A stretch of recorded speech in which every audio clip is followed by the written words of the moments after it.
horas com ele. Como é que era passar 24 horas? Cara, Isso, vamos falar do Napoli. Agora vamos falar de Diego. Como diz o coisa, era pesante, era pesado. Sabe, porque a gente tinha uma dificuldade nossa, era de sair, da gente tentar ter a nossa vida normal, como a gente tem aqui. Quer dizer, lógico, tem um torcedor, ó, vamos fazer uma foto, mas lá era, assim, com todo o respeito, massacrante. Por quê? É o Sul, pobreza, nunca tinha ganho nada, o cara chegou, evolucionou o negócio, ganhou o primeiro título depois de 63 anos, né, que foi de 86 para 87. Eu cheguei em 87, 88. Ele fez aquela cidade, deu, sei lá, dignidade àquela cidade. Ninguém respeitava nada. Tratava como um lixo. Só um parênteses, quem quiser acompanhar essa história, tem um documentário ótimo na HBO Max, chamado Diego, que conta justamente toda a trajetória dele no Napoli, que depois aparece o Careca. Então a gente não conseguia sair, a gente tinha que sair para jantar 2 horas da manhã, 2h30, 3 horas, na hora que tava fechando, a gente ligava, ó, nós estamos chegando. Que era, ligava no telefone fixo, porque não tinha celular. Ainda bem, porque senão você não tinha como. E a gente ficava lá 3, 4 horas, não sei o quê. De vez em quando quando a gente ia só alguns jogadores, a gente dava uma estendida, porque ele gostava de cantar. Então tinha uma boate lá, uma mela, né, que é maçã, né? E que ele ia lá no piano, os caras, aí começava a cantar. Falei, puta, aí é difícil, você pode ficar até 10 horas da manhã aguentando você, não dá nada. E eu vou embora. Então era difícil, mas a gente se reunia muito. Segunda-feira lá na minha casa, eu tinha aí com o pessoal aqui, até do Bassi, o Marco, né, que era tudo coisa, a gente frequentava, ele mandava umas picanhas lá pra mim, a gente fazia churrasco. Quinta-feira era feijoada em casa. Aí, às vezes, tinha... Quarta-feira, quando a gente jogava, ou de terça, ia no alemão, ou ia na casa dele, que ele fazia as parrilhas, né? De coisa. Eu falei, pô, só que o churrasco nosso era melhor. Então a gente começava a coisa. Então a gente se dava super bem, as crianças, as duas, a Dalma e a Janina, né? Mesma idade da Ellen e da Aline, que minhas filhas. E eu tenho mais um, né? Que é o Thiago. Então a gente saía muito em parque de diversão, a gente tinha que ir de boné, de barba, peruca. Disfarçava? Pra gente, disfarçava, ia pra Disney em Tóquio, era a mesma coisa, não tinha como sair com a molecada, não tinha vida. Então a gente, quando tinha as férias, a gente vinha eu vinha pro Brasil, ele ia pra Argentina, às vezes ele vinha pra cá, mas lá a gente não tinha essa liberdade. Então era muito, assim, pesado pra gente, que a gente queria ser normal, né, vamos dizer. Lógico. Mas era difícil. E a alegria nossa quando eu ia pro estádio, né? Os caminhos eram mesmo. Então tinha fila, tipo aqueles corredor de gente esperando que a gente ia passar. Tipo o treino 2h30 da tarde, 1h, começava a fazer fila nos trajetos nossos ali, de gente com bandeira, querendo o semáforo, a gente tinha que passar no vermelho, porque se parasse, os caras pulavam em cima do carro, do capô. Uma loucura, cara. Mas isso era todo dia. O Marco Aurélio Cunha conta uma história que... Marco teve várias vezes os caras batiam no carro. Tal, então, eles subiam quando você parava no semáforo, por isso que você tinha que tocar. Eles batiam assim, mas assim, não de fazer o mal. Eles queriam pra gente parar, baixar o vidro pra dar um autógrafo. Mas como que você ia fazer isso? Os caras tinham carro pra fora do carro. Então é o carinho, sabe, a gratidão. Porque ele transformou completamente, não só, né, o futebol lá do Napoli, mas o povo também. É um povo bom demais, cara. Aqui em São Paulo tem muito, né, napolitano, muito italiano, mas muito napolitano. Pô, e os caras amavam ele. Falam até do episódio do Mundial em 90, de semifinal, né? Itália, Argentina e Itália, não sei, Armando, e que foi lá em Nápoles. São Paulo. Os caras não estavam torcendo pra Argentina, cara. Os caras estavam torcendo pro Maradona. O torcedor. Pelo tudo que ele fez pra cidade, entendeu? Pelas pessoas lá do Napolitano. Então era por isso, não é que tava torcendo, não, porque os caras são muito patriotas, mas acharam assim um jeito de falar assim, pô, o cara que fez por nós, acho que é mais que a gente grita Maradona, o nome dele, porque a gente vai vaiar, porque ele mudou a história. É porque eu falei que a gente torcia para a seleção, torcia por Pras você, pessoas, né? torcia pelo Miller, os São Paulinos, pro Serginho e o Valdir Pérez em 82. Exatamente. Então, mas a gente tinha uma identidade maior, não só na seleção, mas no clube também, cara. Mas aí foi o primeiro ano, então uma história legal, foi o primeiro ano, né, o de 87 que eu cheguei, nós fomos fazer o retiro, né, que a gente faz em Madonna de Campilha, tipo um Campo de Jordão, aí alto pra caramba. E eu chego a primeira semana, nada de Maradona. Aí é só corrida em montanha. Eu falei assim, pô, será que aqui os campos são diferentes? A gente vai jogar no morro? Pô, mas que porra é essa aí? Pô, e os caras não sei o que. Tinha o Otávio Bianchi, que era um italiano, chamado ele por Tedesco, né? Como alemão, que era muito fechado. Eu tenho o maior carinho por ele. Nossa senhora, ele fez muita coisa pelo Napoli. E aí eu comecei a discutir, nada de Maradona, eu correndo lá morto, né? Aí descia aquela água da montanha, de gelo, né? Derretendo. A gente sentava em cima pra dar uma aliviada, era só montanha. Aí uma semana nós viemos pra uma cidade chamada Lodrone, uma cidadezinha pequena, já mais a 800 metros, então já tranquilo. A gente tava quase 2.000 lá. Aí o cara vai bater na minha porta, não falando nada, né? Eu tinha um intérprete, tá? Que eu vou falar um negócio do intérprete, foi um espetáculo. Aí ele bateu lá, puta, eu fui lá. Entra, tal, não sei o que, não entrava, fui lá, abrir, dei de cara com o cara. Pô, aí arrepia, cara. Foi o primeiro... O cara veio, primeiro contato. O primeiro encontro foi lá. E aí, pô, ele me abraçou, olha, eu tô aqui, acabei de chegar, tô aqui no meio, né, falando castelhano e coisa. Aqui do lado, que você precisar, seja muito bem-vindo. Porra, cara, aí eu falei assim, eu quero que esse cara aí faça 5 gols por jogo. Por jogo. Que eu vou fazer um 6, porque ele vai me dar umas 6 bolas gol aí, eu vou meter pra dentro. E foi o que deu, por isso nós demos super bem, não tinha essa ciumeira nenhuma, eu queria mais que ele fosse mais feliz ainda. Sim. E por isso que realmente deu muito certo. Como é que foi acompanhar loucura. Tudo o que aconteceria com Maradona depois? Hein? Todas as crises pessoais, questões de saúde... Como é que foi pra você? Vocês se afastaram depois disso? Não, jamais. Depois eu saí em 93, porque a gente tinha uma combinação ali. A gente tinha combinado. Em 93 a gente encerrava, porque tinha contrato até 93. Só foi feita uma rescisão, porque teve o doping dele lá. Sim, ficou 2 anos suspenso, né? Pela Itália, né? Pela Itália. Foi suspenso, aí cumpriu e voltou pro Sevilha. E eu continuei em 93. Sim. Aí eu fui para um outro caminho. E ele também foi para um outro caminho. Mas o que a gente tinha se comprometido, vamos dizer assim, a gente ia voltar para o Brasil. A gente ia jogar no Santos.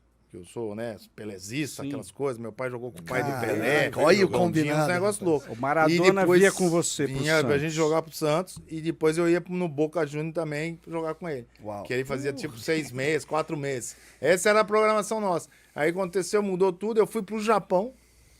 Né, com um grupo lá, Itachi, né, com o Kashiwa Reiso. Acabei ficando lá 3 anos e meio, 4 anos. E aí voltei para fazer uma despedida minha no Santos. Que meu pai é do Guarujá. Meu pai tem uma história legal pra caramba. Foi... Seu Oliveira. Nasceu no Guarujá, foi criado lá na Anália Franco, né, do Candário, né, no orfanato. Sim. Foi adotado. Foi para Marília, de Marília foi para Bauru fazer um teste no BAC, cara. E aí conheceu o Dondinho. Por isso nós viramos todos Santista, lógico. Ficou aquela loucura de paixão, Pelé. E quando jogava Santos e Ferroviária, né? Ferroviária e Santos em Araraquara, né? Que eu nasci em Araraquara, meu pai casou lá. Era paixão nossa de ver o Santos, cara. E vim realizar esse sonho dele, ele vivo ainda. Legal. Agora eu vou fazer uma polêmica. Jogou com o Miller no Santos, jogou essa turma, ele voltou a jogar com o Miller no Santos. Zete, Ronaldão. Você sabe o que eu vou falar, né? É que eu queria ouvir um pouco, eu não sei se você gosta de falar sobre isso, sobre a questão do Diego. Sim. Como desculpa. Foi, nossa, que... porque, tá certo. Todos que amamos futebol... Sim. Não, foi um baque, né, pra todo mundo. Ele teve sempre algum problema, né, de obesidade, aquelas coisas todas, que mas ele sempre se condicionou, assim. Ele, engordava, depois ele fazia um regime de 1 semana, 2 semanas, era fantástico, ele perdia com uma facilidade incrível. E era um cara, por isso que eu falei, era um cara muito diferente, ele fez mal só pra ele, não fez mal pra ninguém. Nunca nós falamos desses outros, as coisas dele, a gente gostava de tomar cerveja, ele vinha pra casa me respeitar. Ele já tinha um personal trainer, cara, que era o Fernando Signorini. Então, pra você ver, já em 84, época, quando ele chegou, ele saiu do Barcelona, já tava... Então, ele viu. Hoje, a gente fala hoje, aí, sei lá, 15 anos, 20 anos, que os caras inventaram negócio de personal trainer, essas coisas todas, o cara ele já tinha. Então, ele não é que ele não treinava com a gente, que ele treinava uma vez ou às vezes 2 vezes só com a gente. Quando ele treinava uma vez, a gente ganhava de 3. Quando ele treinava 2 vezes na semana, a gente fazia 5, 6, 7. Era assim. Mas o cara, ele se preparava, porque ele trabalhava muito a potência, com velocidade. Embaixo, na casa dele, tinha uma academia. onde tinha a garagem lá, o negócio dos carros dele. Lá é uma academia, potência e velocidade. Então não é um cara que jogava porque tava drogado, nada, cara. Eu acho que isso não fazia diferença para ele não, porque ele se preparava. E talvez essa assim de falar, de não ter talvez assim conseguido assim falar o não, porque muita gente encostava nele.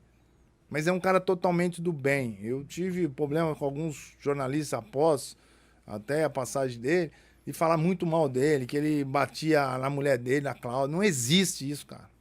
Eu falei no ar, eu tava aqui no Brasil, eu falei, pô, vocês não sabem, vocês estão falando merda. Desculpa, mas vocês estão falando merda, cara. Vocês não conhecem o Diego. Eu conheço muito bem. Ele só fez mal pra ele. E, assim, talvez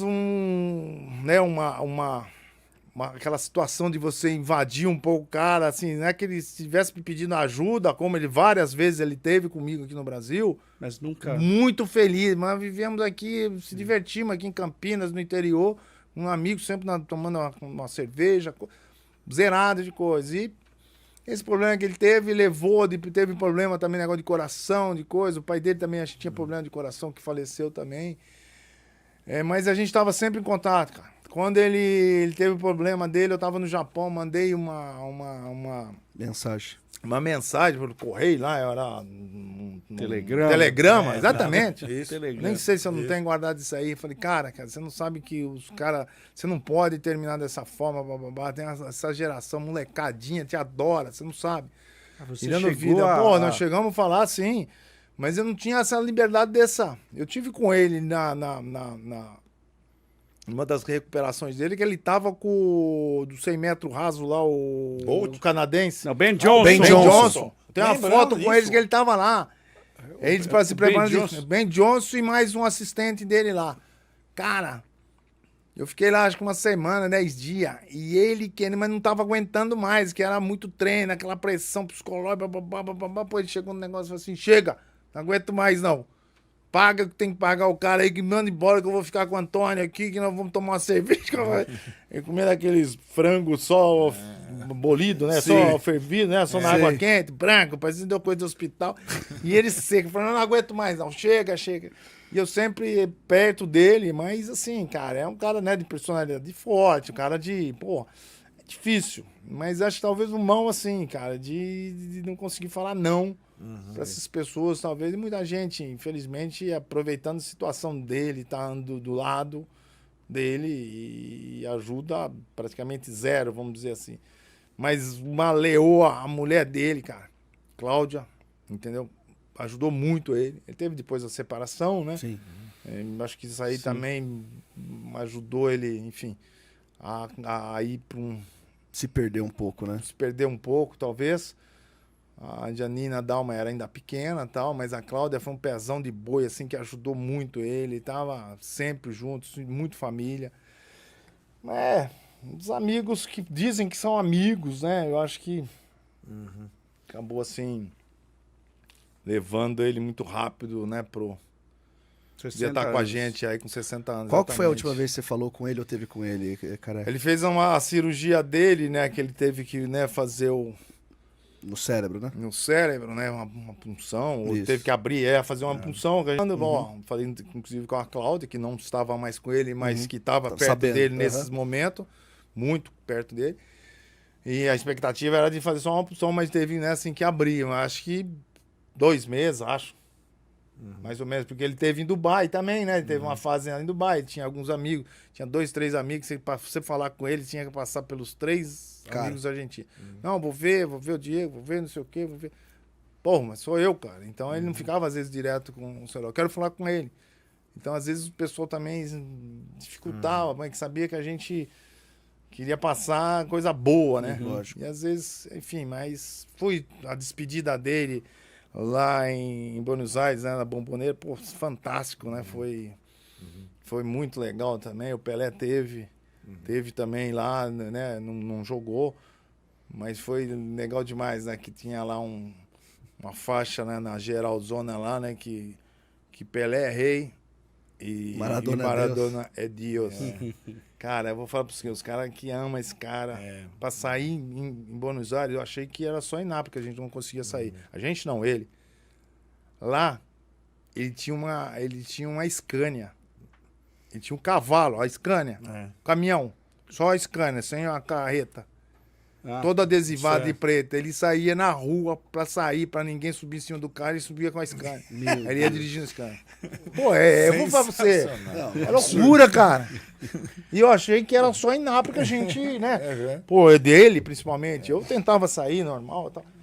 Ele tinha esse cavalo, essa Scania de coisa, assim, que é absurda, cara. E ele, todo adesivado, não via nada, ele 1,50 m e pouco. Ele tinha que ficar em pé guiando a Scania. Você foi do lado dele na Scania? Eu não pra vocês. Eu falar, não tem assim foto, que a gente não tinha esse negócio de fazer foto. Mas ele dirigia aquelas ruazinhas de Nápoles, aquelas coisas ele metia. Não, em Buenos Aires. Buenos Aires. Em Buenos Aires. Menos mal. Não, em Nápoles era de motinha de 50 que a gente andava, metia capacete, porque não tinha os carros lá, não tinha. As ruazinhas já não sabia dava. a placa, sabia a cor, tudo, a hora que a gente saía. Então de moto era uma surpresinha que a gente fazia.